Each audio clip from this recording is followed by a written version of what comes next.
Hey everybody, for this stay-at-home project, I am going to be making a gift for my dear friend John Strangeway, which those of you know him know he is into, a whole boatload of stuff, but probably around the top of it is Boba Fett and Rick and Morty, and so I wonder what I could be doing.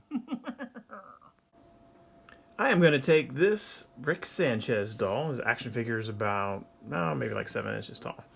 I'm going to take Magisculpt hardener and resin mixing, and I'm going to make Boba Fett armor for him and a face mask that, well, I'll leave the shield, the face shield slit part out so you can see his eyes through there and maybe a little throw up on his mouth.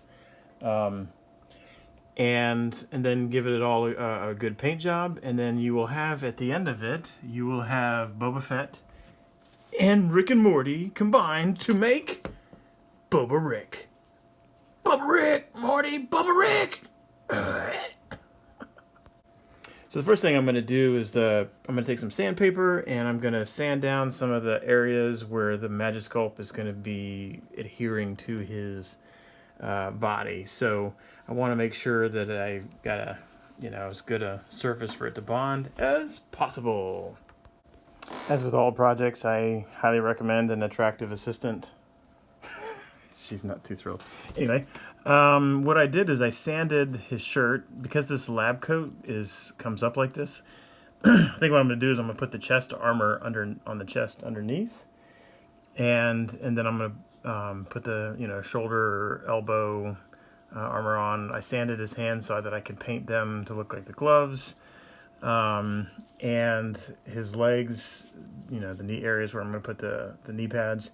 His boots are already a gray-ish color, so and I may make a jetpack to go on the back. Although if you know John and you've seen John in his steampunk Boba Fett outfit, he has the jetpack, just like Boba Fett does. But John never wears his jetpack. Nope, that's right. See? He doesn't wear it because it's too hard to transport. Excuse me, Morty. Alright, so working with this, one thing that I realized was, kind of disappointing was that I suck at sculpting. I used to be good at it when I was a kid, but apparently that's where my skill level stopped. It never progressed past that. So I have done what I could and got to let it sit overnight and then paint it. So I think it's mostly recognizable that it's a Mandalorian faceplate. I think once I get it, I tried smoothing it out, like they said, with a little palette knife thing and water, but it just did not want to work for me. I had such a tough time with chest armor, getting that stupid little piece there in, where I realized I had no fine detail skills. I got his Boba Fett diaper and ammo belt.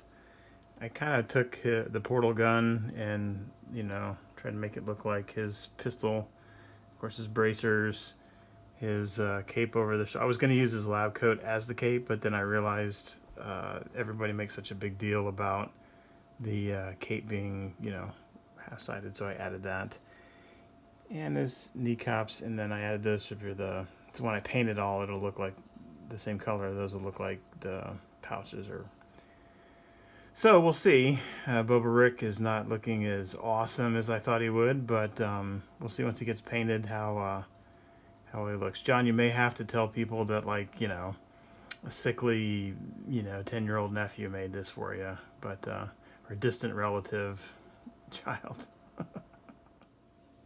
So the Magisculpt dried overnight, and had to glue a couple pieces back on that didn't stay. But now I've just been sanding, and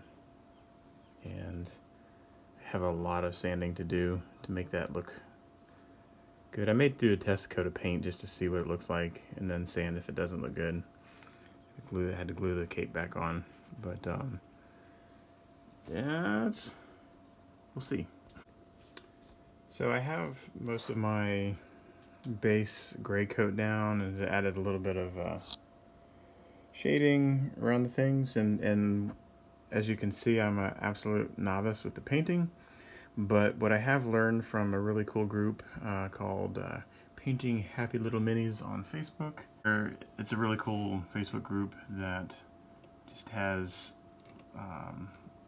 all sorts of, you know, minis, people's work posted. I mean, you know, some of it is just mind-blowing how awesome it is. So if you're not already a fan of this and you're into painting anything, or you want to learn, you go to GameTrade Media. Their site, they do videos where they show them painting, and so what I've learned is from watching them, and it's a lot of fun. You know, you can see, I think it's Gretchen and Dave. Oh, and I'm also using this really cool kind of starter kit from Reaper Products. It's a starter paint kit. Comes with this, and I'm really digging how good the paint is. So I think it's coming along actually pretty good. I've been having fun with the colors, mixing and doing shading and stuff like that. It's kind of a pain to paint and hold, but painting in details and shading is fun. Wish I was better at the sculpting so I could have added more details like that.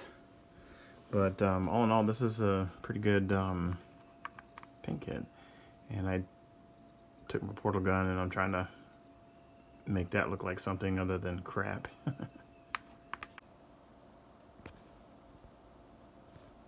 Dun, dun, dun, dun.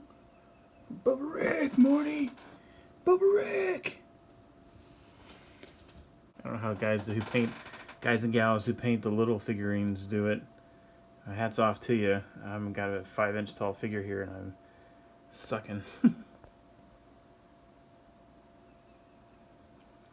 got his Boba Fett cape, got all the armor pieces, bracers. I did the portal gun into something resembling Boba Fett's weapon.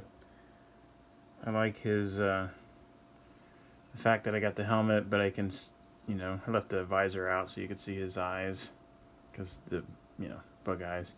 And if you look really closely, you can still see the green throat. Yeah, all in all, I think BobaRick is pretty awesome. I don't know if I'm going to have to put like a clear polyurethane over top, but to protect it, I probably will. But there you go, Mr. Strangeway.